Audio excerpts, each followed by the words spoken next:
વરસાદને લઈને હવામાન નિષ્ણાંત અંબાલાલ પટેલે મોટી આગાહી કરી। આગામી 48 કલાક ઉત્તર ગુજરાતમાં ભારે વરસાદ વરસી શકે છે। ઉત્તર ગુજરાતમાં 10 થી 20 ઇંચ સુધી વરસાદ પડવાની શક્યતા તેમણે વ્યક્ત કરી છે, જેમાં પાટણ, સાતલપુર, બનાસકાંઠા અને સાબરકાંઠાનો સમાવેશ થાય છે।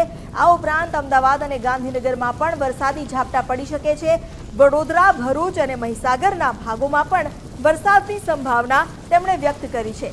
કચ્છ, રાજકોટ અને સુરેન્દ્રનગરના ભાગોમાં પણ વરસાદની આગાહી કરી છે। તેજ પવન સાથે કેટલાક વિસ્તારમાં 8 ઇંચ સુધી વરસાદ પડી શકે છે।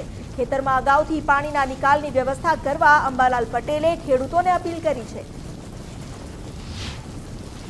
આગામી 48 કલાકમાં લગભગ ઉત્તર ગુજરાતના ભાગો, પાટણ, સાતલપુરના ભાગોમાં તો વરસાદ થવામાં આવશે, પરંતુ બનાસકાંઠા, ધાનેરામાં પણ વરસાદ થવામાં આવશે અને મહેસાણાના ભાગોમાં ભારે વરસાદની શક્યતા રહેશે।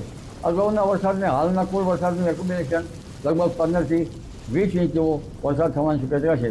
કેટલાક ભાગમાં જળભરાવની સ્થિતિ ઊભી થઈ શકે, એટલે હાલમાં પણ 25 તારીખની આસપાસ 5 ઇંચ, 8 ઇંચ અને ક્યાંક તેથી વધુ વરસાદ થવાની શક્યતા રહેતા જળભરાવની સ્થિતિ આવી શકે અને કદાચ અતિ ભારે વરસાદ પણ આજના 26 તારીખમાં થઈ શકવાની શક્યતા રહે। મધ્ય ગુજરાતના ભાગોમાં પણ ભારે વરસાદ થવાની શક્યતા રહે।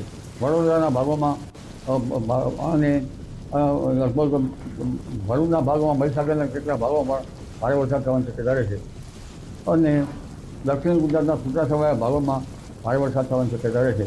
આ ઉપરાંત કચ્છના ભાગોમાં પણ અતિ ભારે વરસાદ થવાની કેટલાક ભાગમાં શક્યતા રહેશે।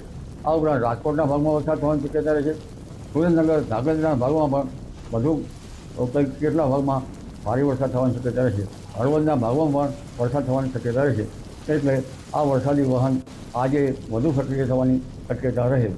તારીખ 27 સુધીમાં ઉત્તર ગુજરાતના ભાગોમાં વરસાદ થવાની શક્યતા રહે।